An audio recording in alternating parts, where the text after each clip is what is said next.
Yes, indeed. That was Robin Williams, the coach, rather than Robbie, the singer, I suspect. But anyway, who is the crew that everyone wants to beat? We have a case in the women's pairs.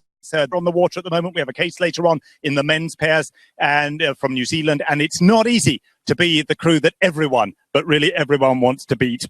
Glover and Stanning of Great Britain still making an excellent job of it, though, in this heat of the women's pairs.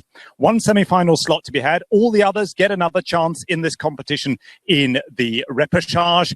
And so it's an opportunity for the crews behind the leaders to throw down some kind of signal about their pace, or perhaps to hold back tactically and save some energy if you realize that you're not going to be straight through to the semi-final and pull up early. No signs of pulling up early, though, from the South African lineup. Smith and Percy, 5th in Lucerne just a few weeks ago and 6th last year in this event in Amsterdam. They know all about A-finals, but haven't quite got the kind of pace that can match the British pair, who are now several strokes a minute lower rating than they are ahead of them. In third place at the moment, now Germany moving past Australia and China still with an overlap on Australia at the back of the field. At the head of the field, still Great Britain in front of South Africa.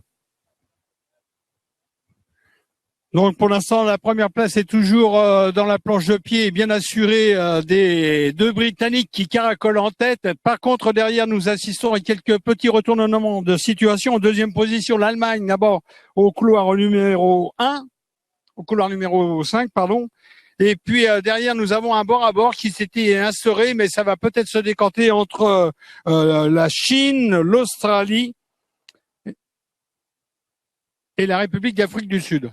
Donc, victoire sans conteste et sans partage pour l'instant des deux Britanniques qui mettent tout le monde en coupe réglée et qui imposent leur loi dans cette manche qualificative du 200 barreuses. Well, another internationally well-known group of fans and supporters always come to support British rowers, and already quite a few of them here today and giving Glover and Stanning rightfully a cheer after that great performance in this heat of the women's pairs. Let's hear, though, now from the tower how the field shaped up behind them. Thank you, Paul. Well, very clear win indeed for Stanning and Glover of Great Britain. They take the direct qualification spot ahead of the South Africans in second place, just crossing the line now. And Germany, who were pushing a little bit earlier on, are struggling now to come home in third. I think they'll just take third place ahead of Australia in fourth. Confirmation de la victoire sans surprise et sans partage pour la paire britannique qui s'impose aujourd'hui devant la paire d'Afrique du Sud. Deuxième position acquise devant l'équipe d'Allemagne qui arrache cette troisième place juste devant l'équipe australienne. Third heat sees the Czech Republic, Denmark, Croatia, USA and Belarus. Who's out in front, Robert, as far as you can tell? Well, I do believe at this relatively early stage it's Felice Muller and Eleanor Logan for the USA with the early advantage there. Logan, of course, Olympic champion in the US Women's 8 from 3 years ago at London 2012. And this new combination looking strong, but also looking to make their mark. Rasmussen and Andersen of Denmark, close behind in second place. Then Krivoshenko and Nikolina, the new combination from Belarus, are third, ahead of Kopecka and Stelarova of the Czech Republic of fourth, and the Milosevic sisters of Croatia in fifth position. Eh bien, dans cette manche, nous retrouvons au couloir 1 un équipage de la République tchèque, au couloir 2 le Danemark, au couloir 3 la Croatie, au couloir 4 les États-Unis, au couloir 5 la Biélorussie, en tout cas au 1000. C'est eh bien un bord à bord intégral entre les rameuses des États-Unis et les rameuses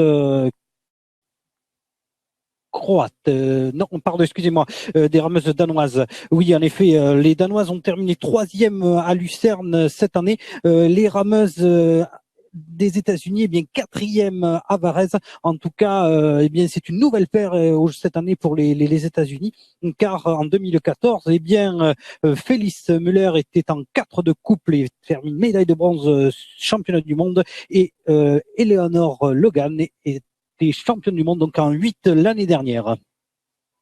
Well, as you might detect, there's a slight air of excitement in Luke's commentary there, because as the two pairs, the leading pairs, went through the halfway mark, in fact, Denmark had drawn level with the USA.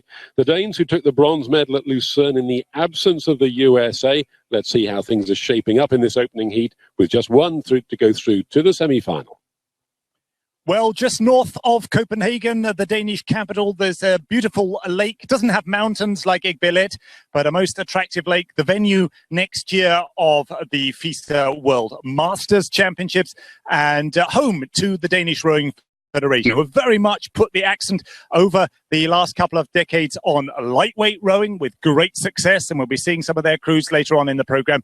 But they've also had some notable successes in the women's open weight category, including, of course, that medal in the single sculls, the silver medal there for the Danish sculler at the Olympics in London. And here come Rasmussen and Andersen from Denmark's Row Centre out on that lake just north of Copenhagen. Plenty of training mileage has gone in there over the long, hard Danish winter and their very short summer that they've had so far this year. They're really turning it on in an effort to try and keep up with the lineup from the United States, Müller and Logan. Both of them came back. Both of the Americans came back from Amsterdam with medals round their neck from the World Championships last year. The bow woman from the quad, the stroke woman, Eleanor Logan, from the 8. Matching more or less stroke for stroke at the moment, the United States and Denmark. That's what it's all about in this race. Just one semi-final slot to be had, well clear of the rest of the field.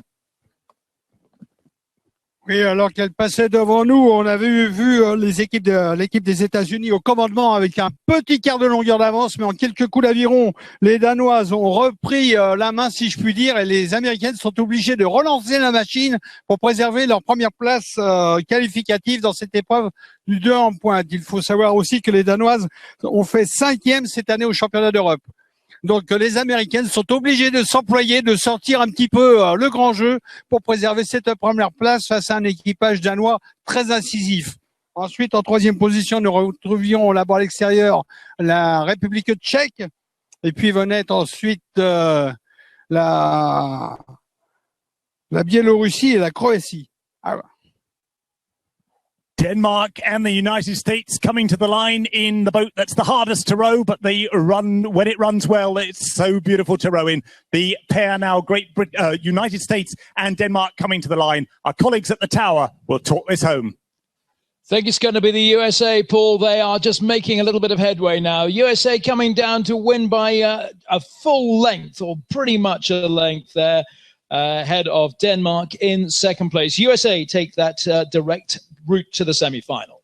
Les résultats de cette avant-dernière série du 2 de pointe féminin avec les Américaines qui ont dû s'employer mais qui s'imposent donc finalement devant la paire danoise en 2e position, la 3e position qui en termine à l'instant pour l'équipage biélorusse.